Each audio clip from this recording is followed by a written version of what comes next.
Olá, sejam muito bem-vindos e bem-vindas ao canal do Clube do Livro Kick Off Digital. Eu sou Fernanda e hoje o nosso podcast vai falar sobre a importância do discurso nos cenários utópicos e distópicos, pois como coloca Charlotte Perkins, autora do nosso livro do mês de março, Terra das Mulheres, não existe utopia totalizante que abarque a diversidade de todas as pessoas, assim como não existe distopia em que suas regras não agradem uma ou outra alma. A primeira metade do século XX foi marcada por imensas mudanças culturais, econômicas e políticas que proporcionaram um ambiente histórico favorável para construções de ficções utópicas e distópicas. De acordo com as informações de vendas da Amazon, clássicos como 1984 e A Peste foram sucesso de vendas no ano passado durante o isolamento na primeira onda da pandemia de Covid-19. E para nos ajudar a compreender o papel do discurso nos contextos distópicos que voltam a estar em evidência, convido a linguista pós-doutoranda pela Universidade de São Paulo, Juliana de Fiori. Oi, Fernanda, muito obrigada pelo convite. É um prazer conversar aqui com vocês um pouquinho e conhecer o Clube do Livro Kickoff Digital. Bom, você me pergunta, né, sobre o papel do discurso em contextos distópicos, né?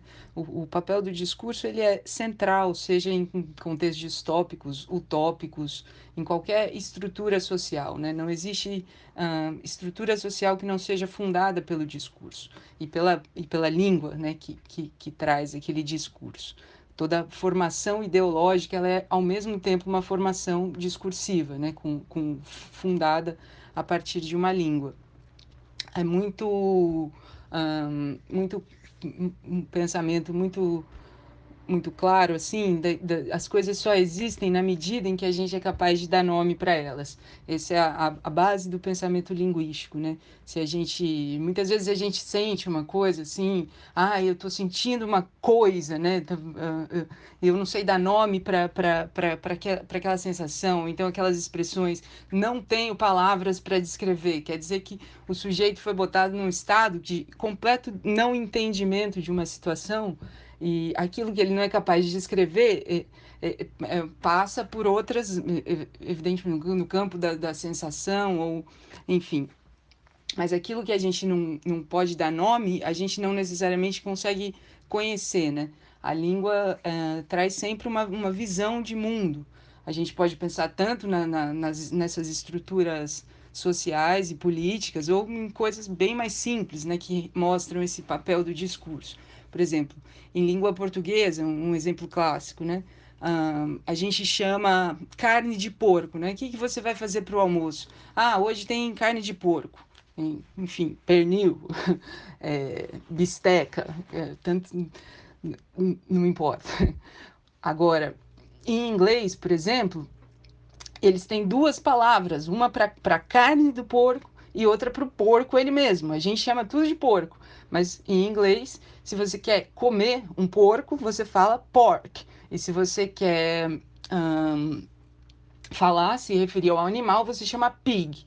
Então, é uma maneira de se ver o mundo, né? De se catalogar o mundo e de discernir ali duas coisas diferentes a partir da língua, né? O bicho é o mesmo, a carne que se come é a mesma, pode ser a mesma aqui ou nos países de língua inglesa, mas o modo como cada uma dessas culturas linguísticas reconhece esse universo e cataloga ele de uma certa forma é distinto, né? Então isso para dizer simplesmente assim, dando um exemplo banal de cotidiano, né? De uma visão de mundo implicada na língua. Para contribuir ainda mais com esta discussão, trago dois cenários. O primeiro do nosso livro Terra das Mulheres, em que três homens adentram a fim de conhecer e explorar um país organizado ao extremo, frutífero e sem guerras ou conflitos, habitados apenas por mulheres. Como condição para essa exploração estava o fato deles terem de aprender a língua destas mulheres. Já um segundo cenário é o do idioma fictício Nova Fala, criada por um governo hiperautoritário no clássico distópico 1984. Gostaria que a Juliana comentasse sobre este contraponto da língua como forma de interação e conhecimento, explicitada no nosso primeiro cenário, e também como forma de dominação no segundo cenário. Bom, para falar um pouquinho sobre essas duas questões que você me coloca, eu vou pensar num exemplo histórico e num exemplo mítico. Então, bom, a língua como forma de dominação, trazendo um outro exemplo, né, bastante próximo de nós que estamos utilizando e vivenciando, é o fato, por exemplo, por que a gente fala português no Brasil? Português, que uma língua que vem de um país chamado Portugal, né? A gente não fala brasileiro. Inclusive, alguns países consideram que a gente fala brasileiro, e de fato há motivos para se dizer isso.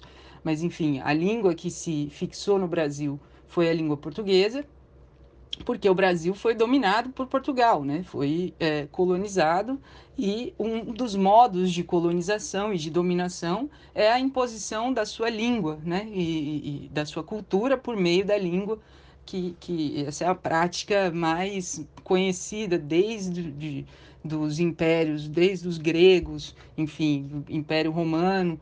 Toda conquista o exército, acontece a guerra, e quando se toma um território, se impõe a língua do colonizador, né? Na Grécia, por exemplo, isso é o que define a civilização em contraposição à barbárie, né? Que são os bárbaros são quem? Aqueles que não falam a língua do lugar, né? A língua oficial, tida como oficial, a língua da civilização. Em grego, né? Os bárbaros é aqueles que não têm linguagem articulada, que balbuciam, justamente, e por isso eles são excluídos daquela sociedade. Se você não participa, você está automaticamente marginalizado e condenado à exclusão daquele regime. Então, bom, todas as histórias, assim, todas as conquistas passam por uma imposição linguística.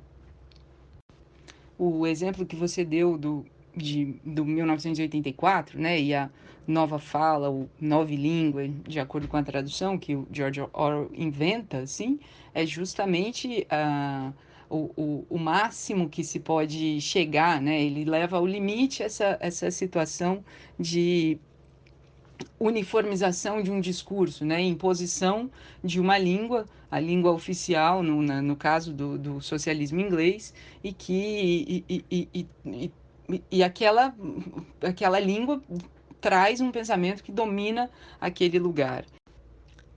E sobre a língua como forma de interação, né, do primeiro cenário que você se refere, eu disse que eu ia tratar de uma forma mítica, assim, que eu acho que pelo contrário, né? Se a gente pensar no episódio da Torre de Babel, assim, todos os homens falavam uma mesma língua, estavam lá construindo a torre, até que, como um castigo divino, Deus impõe que eles se misturem aquelas línguas para que eles nunca mais se entendam uns aos outros. E aí começa toda a grande confusão da humanidade, né? O grande castigo divino imposto ao humano foi justamente dividir as línguas para que os homens não mais se entendessem. Então, não deixa de ser um pré-requisito para se entender, falar a mesma língua, né?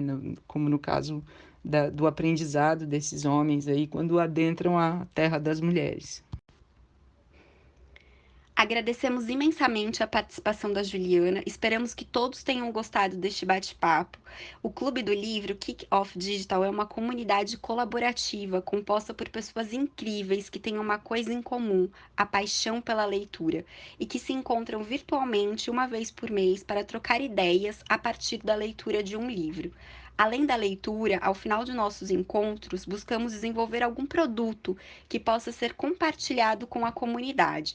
Essa é a maneira que encontramos de contribuir com a transformação do mundo. Esperamos que você queira contribuir junto com a gente, acompanhando os nossos canais e divulgando nossas produções. Até breve! Muito obrigada, Fernanda. Eu que agradeço o convite e a possibilidade de conversar aqui um pouquinho com vocês. Valeu!